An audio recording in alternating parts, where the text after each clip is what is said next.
नई Delhi railway station पर train अभी पहुंचने वाली थी। धीरे धीरे ट्रेन प्लेटफॉर्म की ओर बढ़ रही थी। शिखा जी अपना सामान समेटकर आगे बढ़ रही थी। तभी उनके बेटे शुभ ने उन्हें रोका। माँ, आप रुको, सामान मुझे दे दो, मैं पहले उतरकर सामान उतार लूंगा, बाद में आप आराम से उतर जाना। ठीक है बेटा, लेकिन संभल कर, गाड़ी पूरी तरह रुक जाए तभी निकलना, शिखा जी ने हिदायत देते हुए कहा।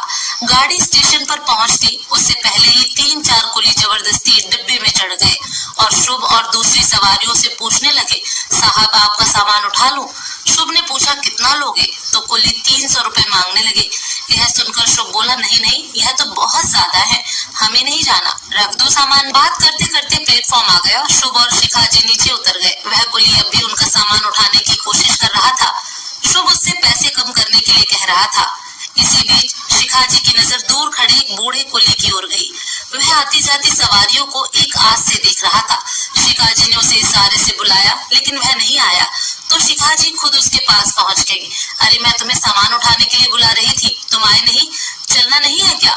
बूढ़ा कुली इधर उधर देखकर बोला, मैम साहब, ये जो कुली है ये भागकर ट्रेन में चढ़ जाते हैं, मैं चलती ट्रेन में चढ़ नहीं पाता। ऊपर से जिस सवारी को लेकर आते हैं उससे कोई दूसरा कुली बात करे तो ये उसे मारते हैं, इसलिए मैं आपसे बच रहा था।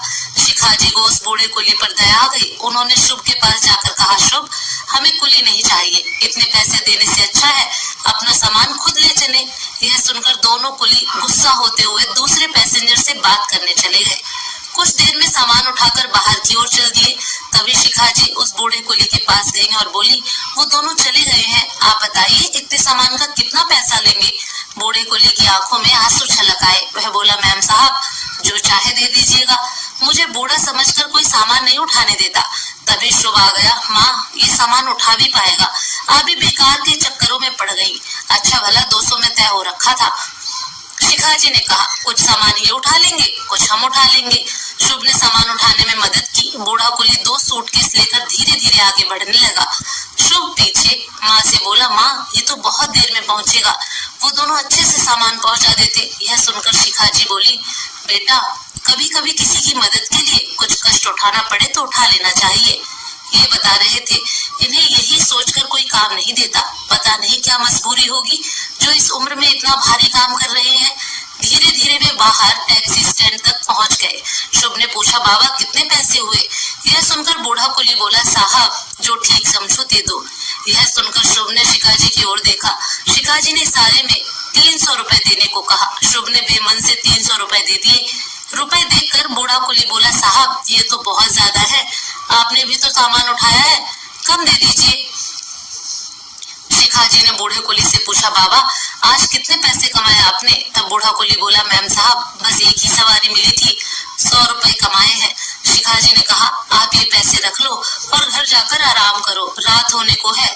यह सुनकर बूढ़े आदमी ने चुपचाप पैसे जेब में रख लिए। शिखा जी ने फिर पूछा, आप इतना भारी काम करते हैं, आपके बेटे काम नहीं करते? बूढ़ा कुली यह सुनकर रोने लगा। फिर आंसू पोंछकर बोला, मेरा जवान बेटा यही कुली था, एक दिन सामान उठाकर सीढ़ियों से उतर रहा था, पैर फिसला और गिरकर मर गया। अब मैं और मेरी पत्नी यही स्टेशन के पीछे झुग्गी में रहते हैं। वो घरों में काम करके कुछ कमा लेती है, मैं यहाँ बैठा रहता हूँ।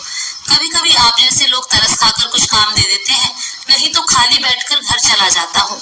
बूढ़े कुली की बात सुनकर शुभ और शिखा जी दोनों आश्चर्यचकित रह गए।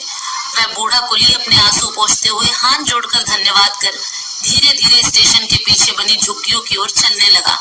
कैब में बैठे बैठे शुभ और शिखा जी दोनों अपने अपने विचारों में खोए थे। घर पहुंचकर शुभ ने बोला, माँ, आप सही कह रही थी, हमें ऐसे लोगों की मदद करनी चाहिए। शिखा जी बोली, वो चाहते तो स्टेशन के बाहर बैठकर भीख भी मांग सकते थे, लेकिन उन्होंने मेहनत का रास्ता चुना। मैंने उनकी हालत देखकर ही तुम्हें 300 रुपए देने के लिए कहा था।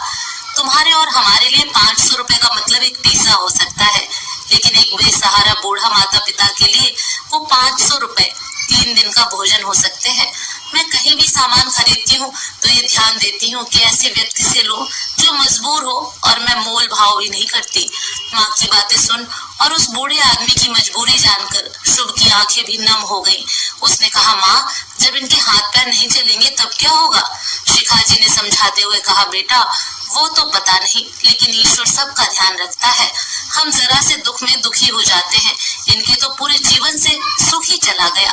जवान बेटे को कंधा देना और फिर जीवन की गाड़ी को ढोना कितना मुश्किल है। शुभ का जीवन को देखने का नजरिया ही बदल गया।